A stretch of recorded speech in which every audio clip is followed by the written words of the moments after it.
तारिणी तुझ्या सोबत त्या घरात येईल ते लग्न करू। या दोघांचं लग्न? हे खोटं लग्न असेल। आपल्या मिशनचं नाव असेल मिशन गृहप्रवेश।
सुखी रहा।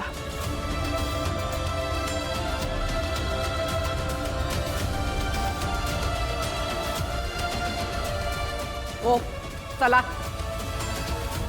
चला।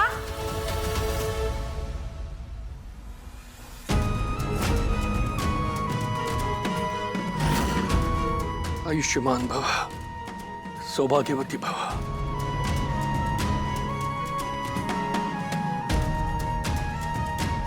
केदार, आज या बापाला जे जमलं नाही ना ते तू करून दाखवलंस। आज तारिणीच्या पाठीशी तू अगदी खंबीरपणे उभा राहिलास। आयुष्यभर असाच खंबीरपणे उभा राहा। माझ्या तारिणीची निवड अजिबात चुकली नाहीये। अरे तुझ्यासारखा जावई आम्हाला लाभला ना, हे आमचं सौभाग्य आहे। तारिणी बाळा, मी तुझ्याबरोबर कायम नसेन ग, पण माझे आशीर्वाद तुझ्याबरोबर कायम असतील। सुखी राहा, एकमेकांना सांभाळा, नांदा सौख्य भरे।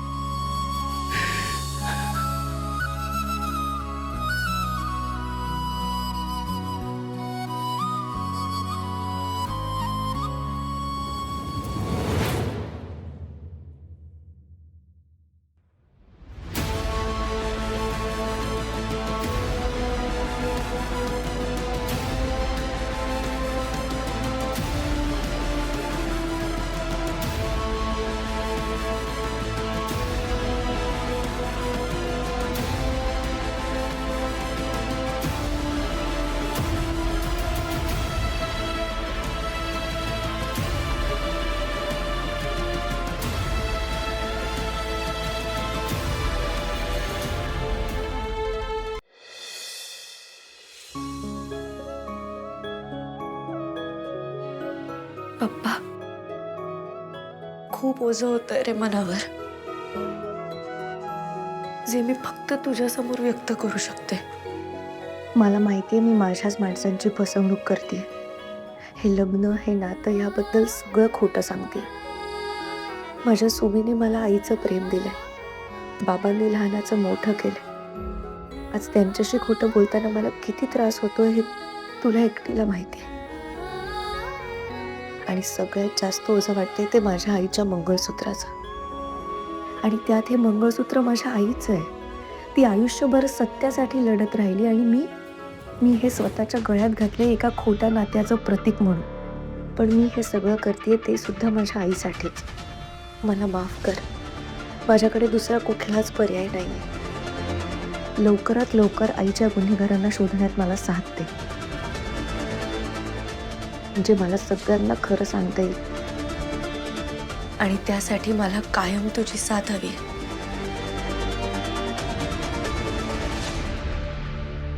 मी देईन,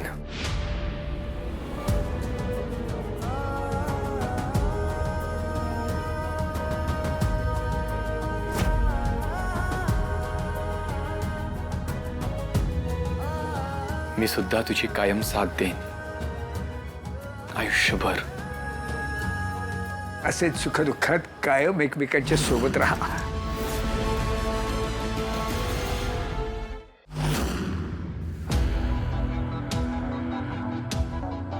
ते मी तारिणी, अगं तुम्ही दोघं कायम सुखात असणं यापेक्षा महत्वाचं माझ्यासाठी. एक मिनिट.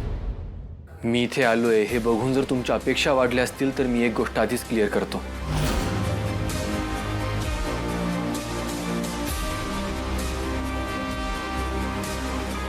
तारिणी, मी इथे आलोय म्हणजे मी सगळं विसरलोय किंवा मी कोणाला माफ केलंय असा अर्थ होत नाही. केदार, मी खरंच मनापासून तुझी माफ. नाही, राहू द्या. तुम्हाला जे बोलायचं होतं तुम्ही ते बोललात. आता त्यावरून मला पुन्हा नव्याने एक्सप्लेनेशन किंवा माफी नकोय. तुम्हाला जर माझ्यासाठी काही करायचं असेल तर एकच करा. तू सांग ना मला, तू म्हणशील ते करायला मी तयार आहे. माझ्याशी कामाशिवाय बोलणं टाळा. मला त्रास होईल असं काही वागू नका आणि मीही तुम्हाला त्रास होईल असं काही वागणार नाही. आपण आपल्यात जेवढं अंतर ठेवू तेवढं चांगलं आहे. नाही केदार, केदार, असं मला स्वतःपासून लांब नको करूस. काका, तारिणी, नवरा आहे तुझा, तो तुझं म्हणणं टाळू शकणार नाही. तो त्याला समजावं ना. म्हणून बाबा चुकलाय रे, तुला माफ कर त्याला. खरं सांग, तुम्हाला यातलं काही माहीत नव्हतं. देवकी जिवंत आहे, केदार या जगात आहे, खरंच यातलं काही माहीत नव्हतं. मला कळतंय तुम्हाला आत्ता काय वाटत असेल ते, पण मी एक गोष्ट सांगू. तो आत्ता खूप रागवलाय, पण हा राग आत्ताचा नाहीये ना, गेल्या अनेक वर्षांपासूनचा साठलेला राग आहे. मला असं वाटतं की तुम्ही त्याला थोडा वेळ द्या. तुम्ही जर त्याला वेळ दिला तर तो होईल शांत. शांत होईल ना तो?